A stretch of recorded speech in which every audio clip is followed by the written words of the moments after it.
लीजिए सुनिए सूर्यकांत त्रिपाठी निराला के लिखे उपन्यास काले कारनामे का भाग 5 मेरी यानी समीर गोस्वामी की आवाज में। राम सिंह बैठे थे। पक्के गोले से कस्बे को गाड़ी ले जाते हुए बरसात में और सहूलियत थी। देहात के लोग घोड़ों पर सामान लाद कर आते थे। गाड़ियां बंद रहती थीं, लिहाजा माल बाजार में कम पहुंचता था। राम सिंह गाड़ी ले जाते थे, माल अधिक बिकता था। आजकल लालो लाल है, खोए की बर्फियां बनवा ली हैं, जलपान होता है और ठंडाई में 25 बादाम और पड़ने लगे हैं। घी आध पाव और खाने लगे हैं। सबसे बड़ी सहूलियत ये हुई कि मनोहर जैसा शागिर्द क्या चढ़े फिरने का घोड़ा मिला है। गांव में कई जगह गर्दन उठाकर गाल बजा चुके हैं।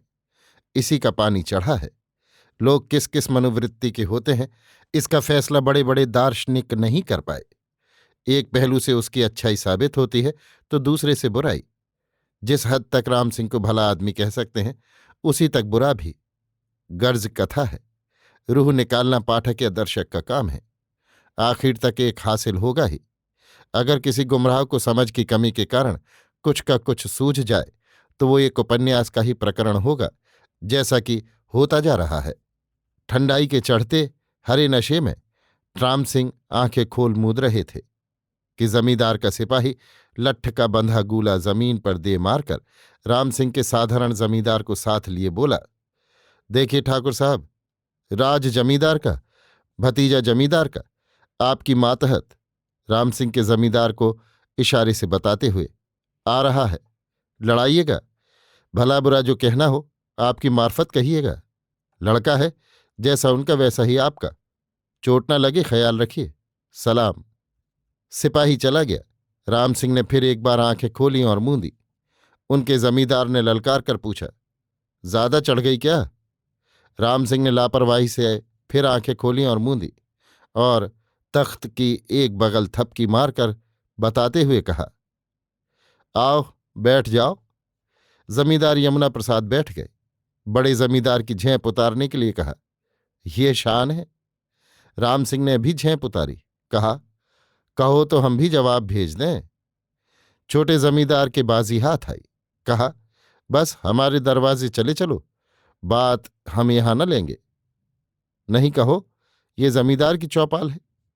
राम सिंह की फिर घिग्गी बंधी, दबकर मंजूर कर लिया। सोचा यहां से वहां तक चलकर व्यर्थ मेहनत करनी है, हम मानेंगे तो ये जी न छोड़ेगा। जमकर जमींदार ने कहा, कहो, सिपाही तो हमारे हैं नहीं, 200 बीघे के पट्टीदार हैं, मगर गुल खिलेगा, कुछ हमारी भी नजर। राम सिंह कुछ और बैठे। ये जमींदार महाशय भी ब्राह्मण थे। रूढ़ी ऐसी कि घूम फिरकर उसी पर आना था। सोचा वो भी कौन, काम आए न आए दूर का रिश्ता, फिर भी ठाकुर। पानी गहरे का आया तो देख लिया जाएगा। जिले का भी राजसी ठाठ हमारा ही है। बोले, क्या हम इनके घर इनको बुलाने गए? जमींदार ने कहा, ये तो हम पूछेंगे, ये तीर जमींदाराना है, अपने ढंग से चलो, जैसे रिपोर्ट कर रहे हो, यही तो बिगाड़ की बुनियाद है। राम सिंह ने कांख कर कहा, अब और तो हमसे नहीं उतारा जाता। जमींदार ने कहा, तुम अपनी तरफ से कैसे दूसरे आदमी को बिना जमींदार की सलाह रात के वक्त लड़ने के लिए बुला लाओगे? राम सिंह ने कहा, जब इतनी सी बात तुम्हारी समझ में नहीं आती तब हम और क्या समझावें? अगर इससे काम चल जाए तो अच्छी बात, नहीं तो जैसे गांव के दूसरे जमींदार का राज लिया है वैसे ही ये लो, हाथ उठाकर खाली मुट्ठी खोलते हुए, ये भी वैसा ही राज है। जमींदार ने कहा, तुम किसी जमींदार का राज यूं नहीं दे सकते, ये राज जितेला है। अगर ऐसा ही करना है तो उस जमींदार को बुला लाओ, तुमसे अदा करते नहीं बनता। राम सिंह तैश में आ गए। कहा, अच्छा तो जाओ। जमींदार भी गर्म पड़ा, पूछा, जगह किसकी है? राम सिंह को जवाब देते पहाड़ जान पड़ा, खुद उठकर चलने को हुए। जमींदार ने कहा, हमारी बैठक ही से जा रहे हो ना? राम सिंह को ताव आ गया। जमींदार को पकड़कर उठा लिया और पास ही के उनके मकान के पास लाकर चौपाल के पास पड़ी चारपाई पर डाल दिया और कहा, अब तो हो ना अपनी चारपाई पर। जमींदार को बहुत ही बुरा लगा कि पूछता ही जा रहा है, चड्ढी ही गांठे हुए है। रुक फेर कर कहा, इसका जवाब ही मिलेगा। राम सिंह नशे में थे ही, ठपाक से आला की लड़ियां गाने लगे। जिनकी माता न हर जाई उनकी बार बार बलि जाए। जिनकी माता कायर जन्मे उनको रोते रात सिराया। जन्म हुआ छत्री घर तो ज्वानी जूझे खेत अघाया। जन्म हुआ है कायर घर तो बैठे घर अमरौती खाए। मनोहर समय पर जोर करने के लिए गया। उसको मालूम हुआ अखाड़ा नहीं लगेगा। वो लौट आया। मंदिर के चबूतरे पर कसरत करके दूध पीकर आराम करने लगा। 10-11 बजे ब्यारी के वक्त तक जमींदार से बातचीत होती रही।